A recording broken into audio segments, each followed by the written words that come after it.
Yo, what's up sa inyo mga paps, no? Sa mga naghahanap ng parts and accessories ni Keyway Icon 110cc ay ilalagay ko yung link dyan, kaya mag-check out na kayo mga paps, no? So ito nga pala yung motor natin na si Keyway Icon 110cc na 4 years mahigit na natin siyang ginagamit, no? And marami na rin tayong pinalitan na parts sa kanya, no? Unang-una na lamang dyan mga paps yung caliper niya. So pinalitan na natin siya ng pang Honda Beat FI, kaya ang binibili ko sa kanyang brake pad ay pang Honda Beat FI, no? So nagpalit na rin tayo ng throttle cable. Meron tayong available na throttle cable mga paps. And sa mga naghahanap ng ball race, ayan, so available na yan dyan sa link.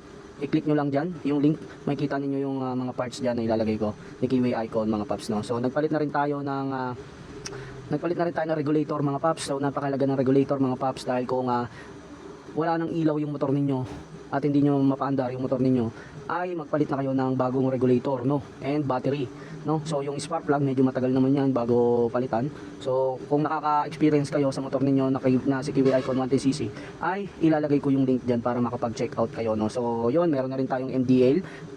Kung gusto niyo ng MDL para sa dagdag ilaw sa motor ninyo, ayan, meron tayo niyan sa link dyan, no? Ilalagay ko rin yung link. And kung naghahanap kayo ng air filter, ayan, so meron tayong air filter dyan mga paps, no? So ilalagay ko rin yung link sa panggilid mga paps, no? So kung gusto niyo ng isang push start lang ang andar agad, no, yung motor ninyo, ay magpalit kayo ng Bendix, no? Sa panggilid nakalagay yung mga paps. So ilalagay ko yung link. And CVT set, meron tayo niyan, ilalagay ko rin yung link, no? So shoe brake, kung naghahanap kayo ng shoe brake, speedometer, lahat ng mga hinahanap ninyo na parts mga paps, no, ay ilalagay ko sa dyan sa link, no? Kaya mag-check out na kayo dyan kapag nilagay ko yung link dyan, dahil limited stock lang yung mga parts and accessories nya, no?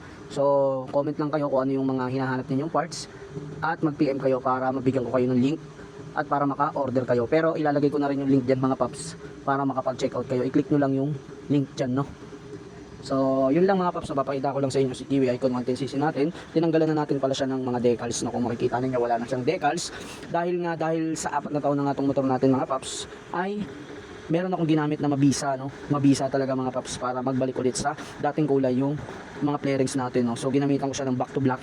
Kaya kung gusto ninyo na maging kulay black ulit yung motor ninyo, ay gumamit kayo ng back to black. So ilalagay ko yung link para maka-order kayo. So kung sira na yung inyong shock sa likod, ayan, meron din tayo niyan. Ilalagay ko yung link din dyan. Lahat na ng mga parts and accessories na hinahanap ninyo, ilalagay ko. Kahit yung carburetor, meron din tayong available niyan.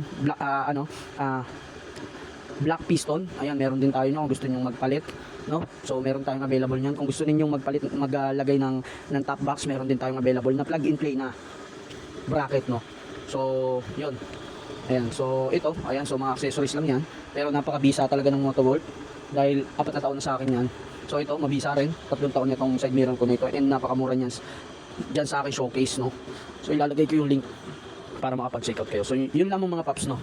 So available naman yan at ilalagay ko yung link, kaya huwag kayong mag-alala, pwede na kayo makapag-check out.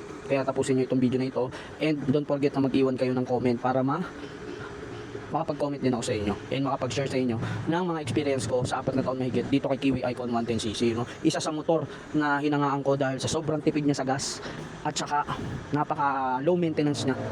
Kahit yung belt niya, napakamura lang ng belt niya, battery. So halos wala kang maintenance dito kay Keyway Icon at kaya niya makipagsabayan sa mga 150, 160 na motor, no? Kahit malayuan pa yan. So yun lang mga paps, ingat sa inyong lahat.